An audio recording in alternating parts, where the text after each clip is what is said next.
Sí, es para venir. Y hoy está complicado, con toda la neblina. Sí, con la neblina. Así que... Bueno, hacemos un pequeño repaso para él y con ustedes ya vamos al siguiente tema.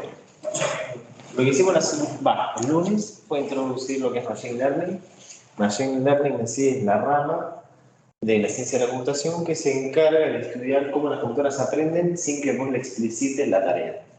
Entonces, la computadora va a aprender lógica, que es propia del humano, como puede ser reconocer imágenes, sin que vos le digas cómo reconocerlas. A lo que me refiero es que vos no le vas a programar línea por línea cómo reconocer un perro o un gato, sino que le vas a decir,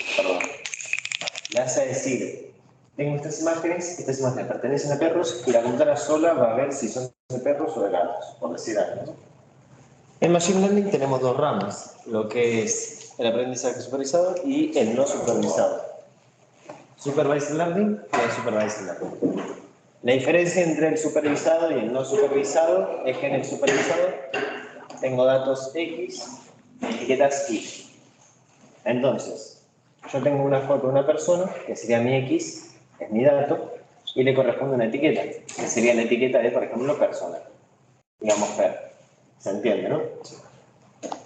Eso sería el caso del supervisado. Tengo datos y tengo etiquetas que le corresponden a estos datos. Entonces, cada dato tiene una etiqueta. En el no supervisado, como ya podrán suponer, no hay etiquetas, sino que solo tengo datos. Entonces, en el no supervisado, por ejemplo, puedo tener temperaturas. Digamos que tengo un montón de temperaturas, un montón de días y quiero agruparlas en qué días son cálidos, qué días son fríos, qué días son templados, pero yo no tengo ni idea a qué temperatura corresponde cada tipo de día. Entonces, el algoritmo solo lo va a agrupar. Entonces acá no tengo I, acá simplemente no hay nada. Y lo que voy a intentar hacer es agrupar estos datos. Bueno, dentro de la rama de lo que es el aprendizaje supervisado tenemos dos ramitas, que es la regresión y la clasificación. La regresión es cuando tenemos infinitos puntos, o sea, tenemos infinitas Y. Por ejemplo, yo acá puedo tener un gráfico bastante sencillo, que tengo acá la Y, acá la X, y acá puedo tener el tamaño de una casa en metros cuadrados y acá podría tener el precio de la casa. Esto se podría representar con una línea. Porque, a ver, tengo infinitos tamaños de casa, puedo tener una casa de 1 metro cuadrado como de 100 metros cuadrados, y siempre voy a tener un precio correspondiente a cada casa. En lo que es la clasificación tengo infinitos escenarios. Por ejemplo, yo puedo tener la foto que es de una persona, puedo tener la foto de que es de un auto,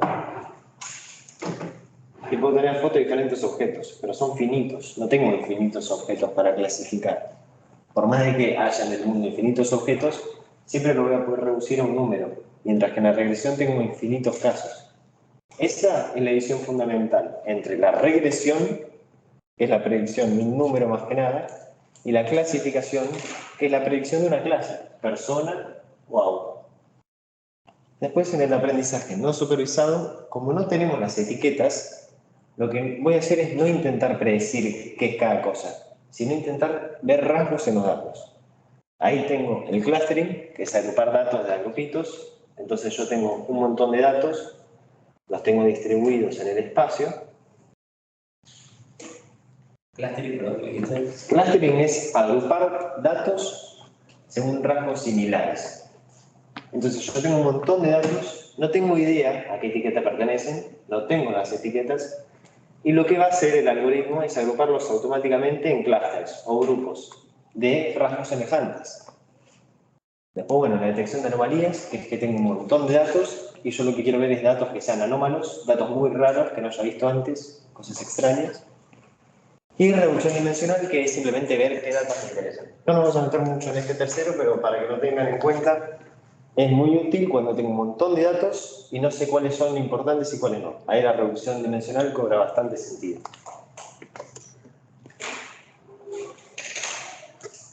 Bueno, algunas aplicaciones del Machine Learning. El procesamiento del lenguaje natural, también llamado NLP, que esto sería más que nada el texto, la voz, la visión por computadora, Computer Vision, el procesamiento de las imágenes, sistema de recomendación, sistemas como el de Netflix o el de Amazon Prime, Análisis predictivo, que sería, por ejemplo, de las casas, en el que yo quiero predecir a qué es una casa. Y reconocimiento de voz, que es más que nada está muy relacionado con el procesamiento de lenguaje natural. Pero es con voz, que es diferente.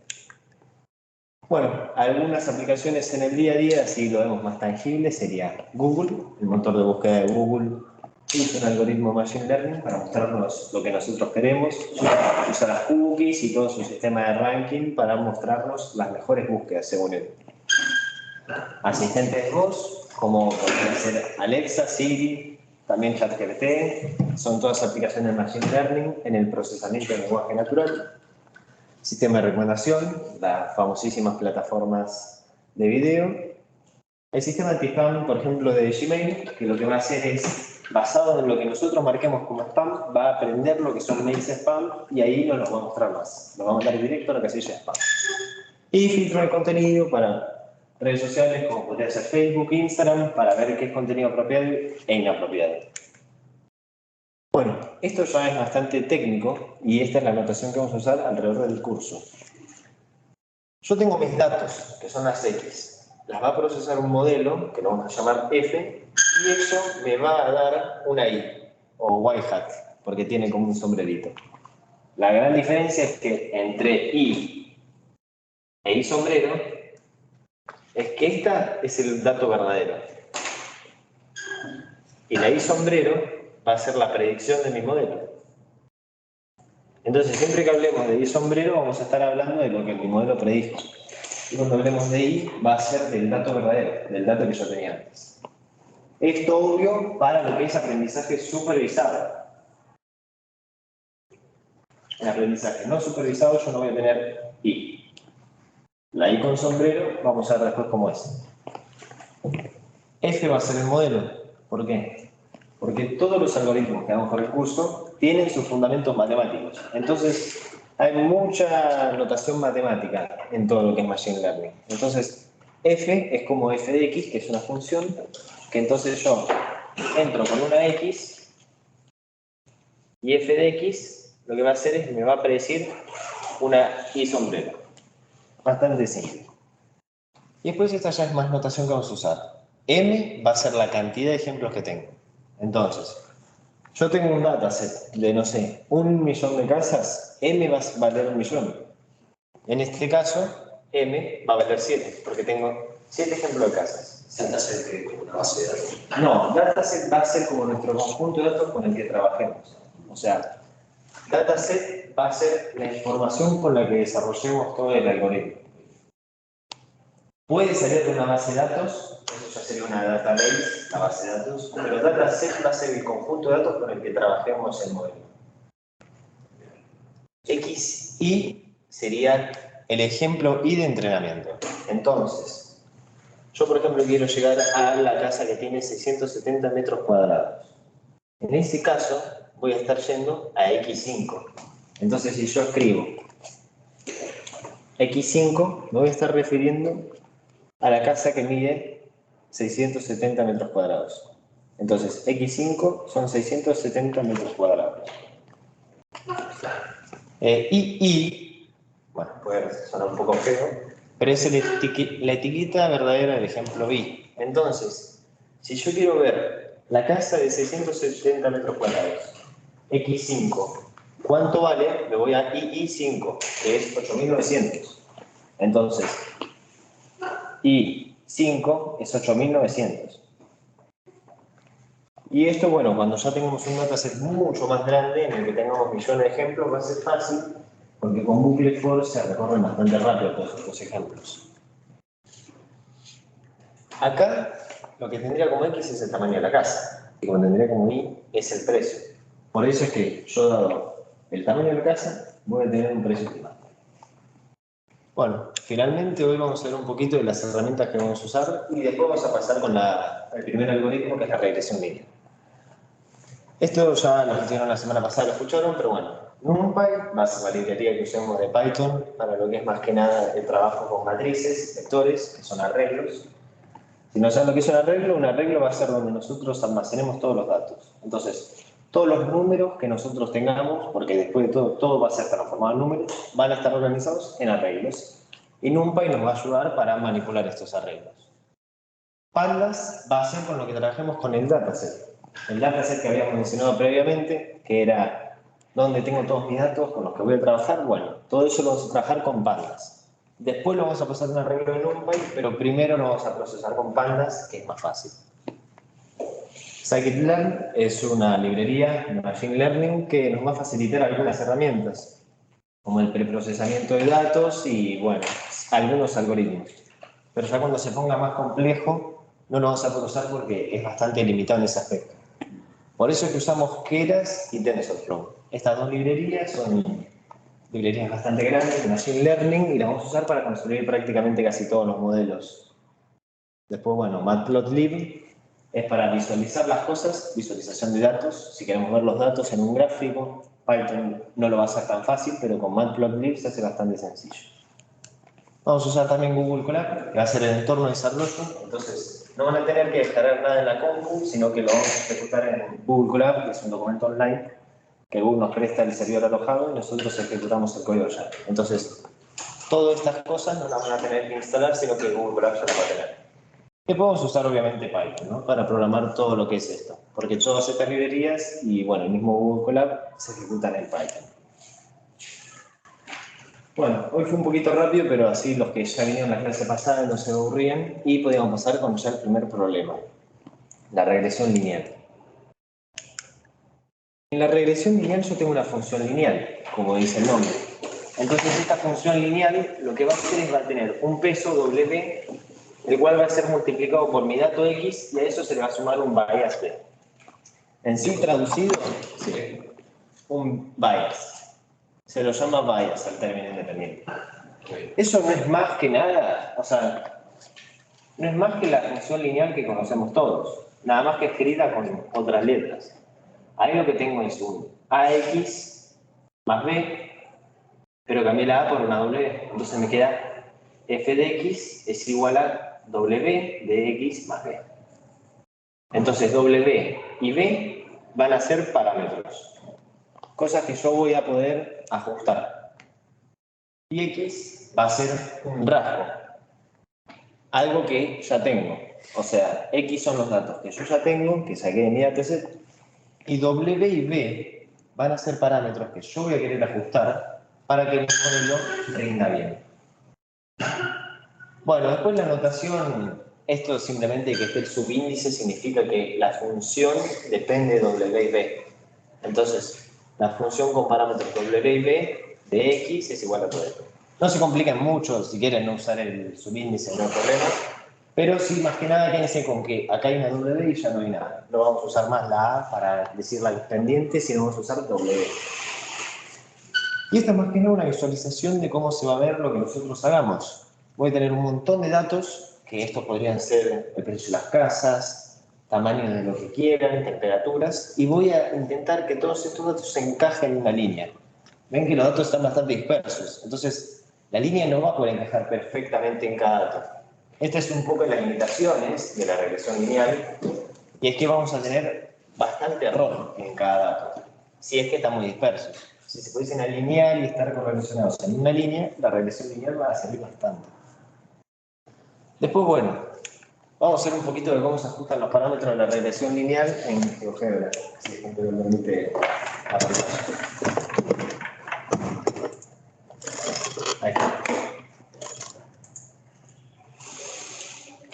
Esto es más que nada por si, bueno, no habían trabajado con funciones lineales antes, pero supongo que sí.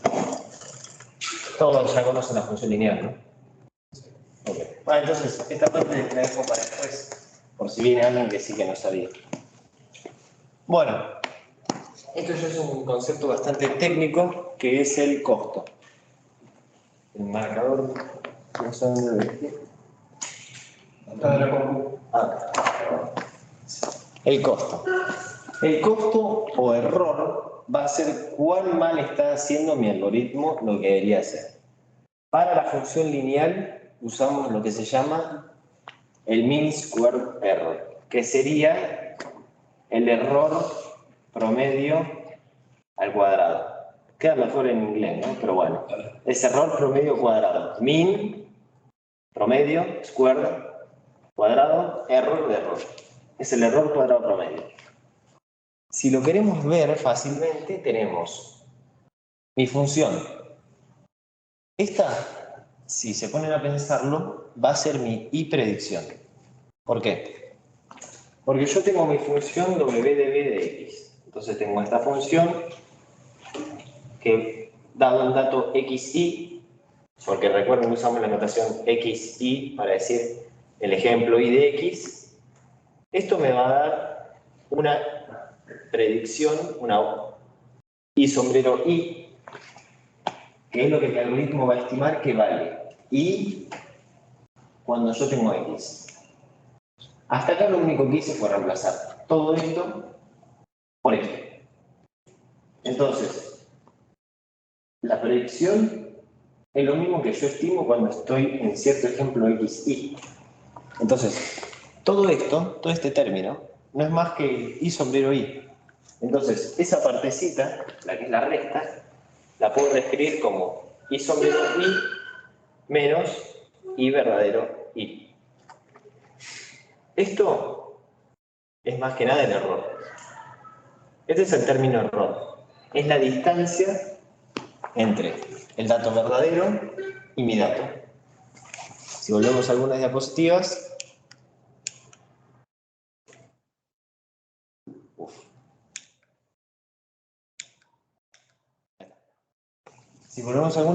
vemos la línea roja va a representar las predicciones, ¿no?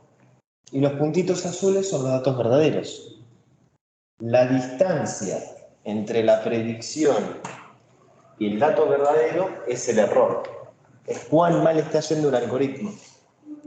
Entonces, yo calculo el error después como la diferencia entre lo predicho y lo verdadero. ¿Por qué no es al revés? Porque da lo mismo, porque están al cuadrado. Entonces, haga lo verdadero menos lo predicho menos lo verdadero. Como están al cuadrado, no me interesa. El hecho de que está al cuadrado es para que no me dé negativo. Ya vamos a ver por qué no quiero que me dé negativo, pero por ahora dejemos que está al cuadrado para que esto dé mayor a 0 siempre. Entonces, si esto me da menos 5, después cuando está al cuadrado me va a dar 25. Y cuando es 5, va a dar también 25. Después lo que hago es la suma. Una vez que yo hice esto, hice la resta, lo que hago es la suma. Bueno, lo que hago es la suma. Entonces, sumo para todos los ejemplos de entrenamiento. Si recuerdan, la M representaba la cantidad de ejemplos de entrenamiento que tengo. Y la I es simplemente un índice. Me dice en qué ejemplo estoy. Entonces, al decir yo sumo de I igual a 1 hasta M, me refiero a sumo para todos los ejemplos de entrenamiento que tengo. En mi tablita de 7 sumaría 7 veces. Y entonces sumaría el error de los 7 ejemplos de entrenamiento que tengo. Esto se traduce a cuán mal o cuán bien está yendo mi algoritmo en todo mi dataset. Por eso es que sumo para M. Hasta ahí me siguen. Si esto lo queremos ver más fácilmente, podemos volver a la tablita y si hago todo esto desde x igual a 1 hasta x igual a 7, entonces tengo de x1 a x7, lo que voy a haber hecho es computar esta diferencia a cuadrados, o sea, cuán mal le está yendo al algoritmo, para todos mis ejemplos de entrenamiento. Entonces, lo que tendría acá, estamos de acuerdo, que son 7 errores, ¿no? Porque lo hago 7 veces. Lo hago para cada ejemplo de entrenamiento. Entonces, hago y sombrero 1 menos y verdadero 1 y sombrero 2 menos y 2 y sombrero 3 menos y 3 y así lo hago 7 veces. Si no, existe los valores que tenés. Claro, porque n, el número de ejemplos de entrenamiento, Sí. en la tablita que habíamos visto antes, era 7. Tenía solo 7 casas y 7 medidas en casa. Entonces lo hago 7 veces. Si no entienden qué es este cosito grande, bueno, probablemente capaz que no lo hayan visto, eso simplemente significa suma. Entonces lo que hago acá es la suma de los 7 errores. Sumo esto, más esto, más el cuarto, quinto, sexto y séptimo. Entonces, lo que hago es, si quieren pueden pensarlo como que hago uno a la vez y lo voy sumando. Entonces digo, bueno, ¿cuán mal fue el error 1? Digamos que denoto E1 como el error del 1. Bueno, a eso le sumo el error de 2. A eso le sumo el error de 3. A eso le sumo el error de 4. Y así hasta EN, o E de cuando termine el dataset. Por todos mis ejemplos de entrenamiento. Y como esto está al cuadrado, cada error estaría al cuadrado, cosa que me dé positivo. Pero si quieren por ahora del cuadrado olvídense, nos quedamos con que lo que hago es calculo cuán mal está yendo, cuál es la diferencia entre lo verdadero y lo real, y se lo sumo. Entonces voy sumando todos los errores, entonces todo lo que hice mal lo voy sumando, así se va acumulando. Y después lo que hago es calcular el promedio. Como yo tengo m ejemplo de entrenamiento, esto lo hice m veces, el promedio se calcula como la suma de todos los datos sobre cuántos datos tengo. Entonces, si tengo m, lo divido sobre m. A eso es a lo que viene 1 sobre m. Ya sé que hay un 2 acá, el 2 puede llegar a confundir. Por ahora, olvídenselo, el 2 está simplemente porque ya se demostró que si lo dividimos por 2 veces m, es como que da mejores resultados. Pero por ahora quedémonos con que lo que hice acá fue calcular todos los errores de 1 a E7 y lo dividí por la cantidad de ejemplos que tengo, o sea, por la cantidad de errores. Lo único que hice acá, fue una resta entre el dato verdadero y el dato que he dicho, lo sumé a todos y después calculé su promedio. Entonces, calculé el promedio del error. Y después, bueno, si queremos ver al cuadrado, lo que hice fue en realidad calcular el error, elevarlo al cuadrado, sumar todos los errores y hacer el promedio. Sé que es un poco complejo, ya lo vamos a ver después igual programando, se va a ver mucho más fácil, pero ahora quédense con el concepto de lo que estoy haciendo es calcular la diferencia entre el dato real y el dato predicho.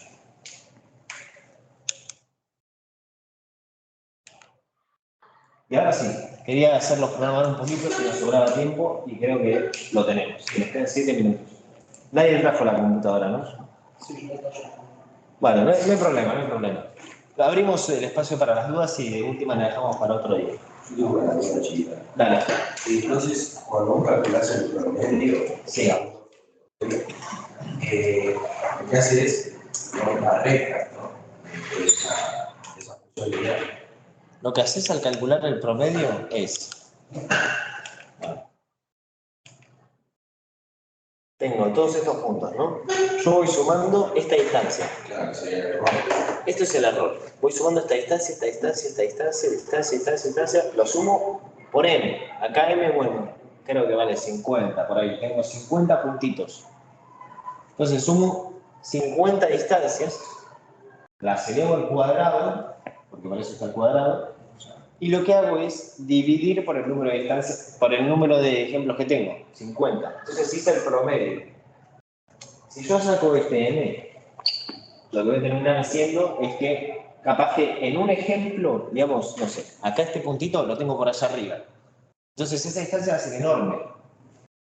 Y yo no puedo hacer que un punto haga que la curva se mueva mucho.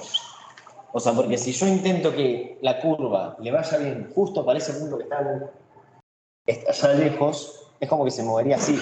Y despreciaría a todos estos. ¿Por qué? Porque tendrían un error mucho más chiquitito, comparado con el que está allá arriba. Entonces lo que hago es calculo el promedio. Sí. Es para tener el promedio Claro. de todos los errores. Justamente. El punto medio.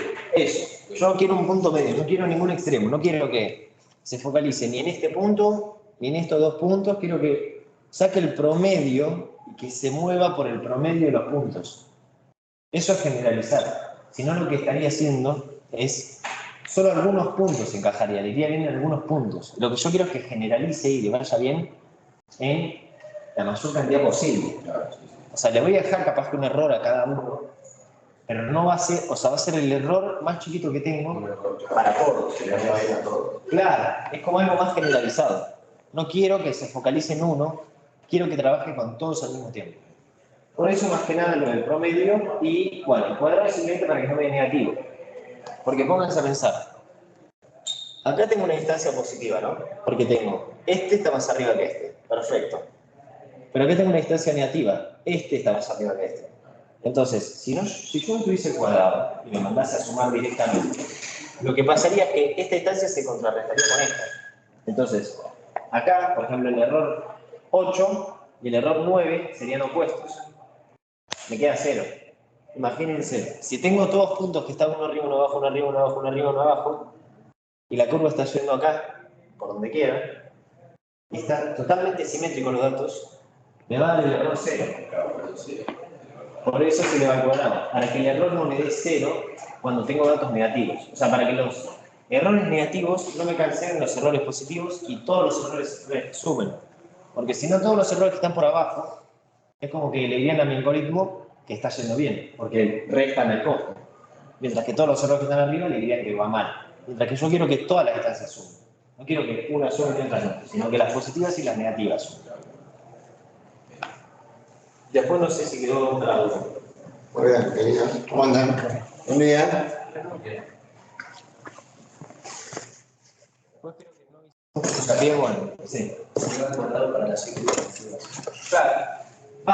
No diría para las simples negativas, para los errores negativos. Si yo tengo una distancia negativa, en la que, por ejemplo, la verdadera es más grande que la predicha, eso me viene negativo.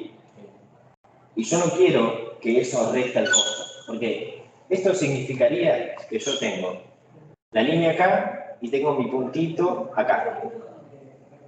Esto me daría un error negativo, supuestamente, si no está al cuadrado. ¿Por qué? Porque esto, que es la predicción, y este, que es el dato real, este es mayor que este, ¿no? Porque este está más arriba. Entonces, esta distancia, acá, como es i menos i, va a dar menor a 0.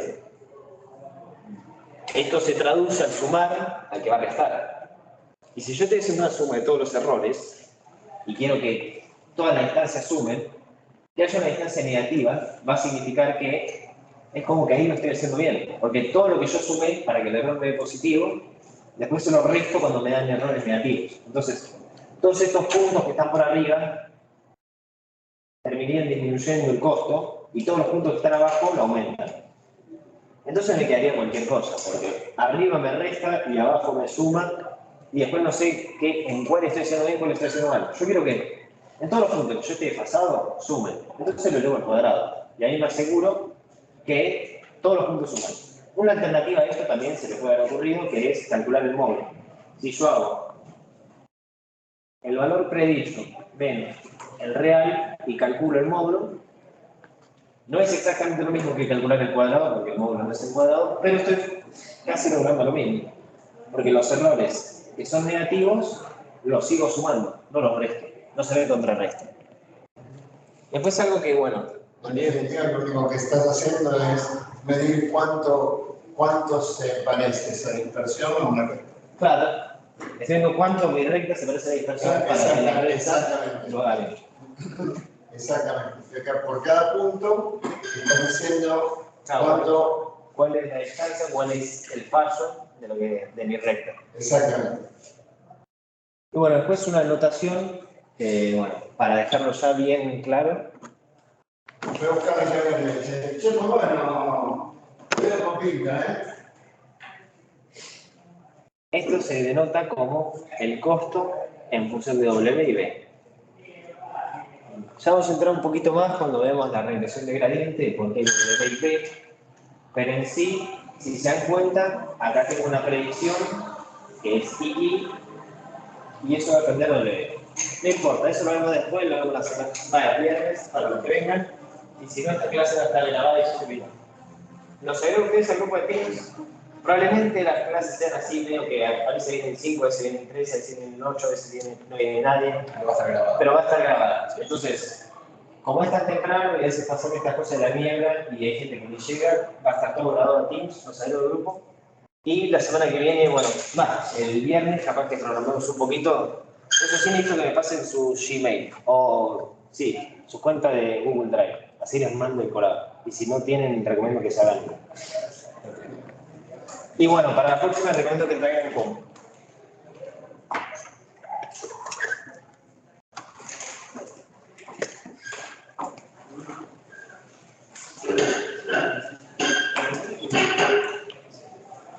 Lo que vieron en la primera. Ah, lo que vimos al principio de hoy. No, no quiero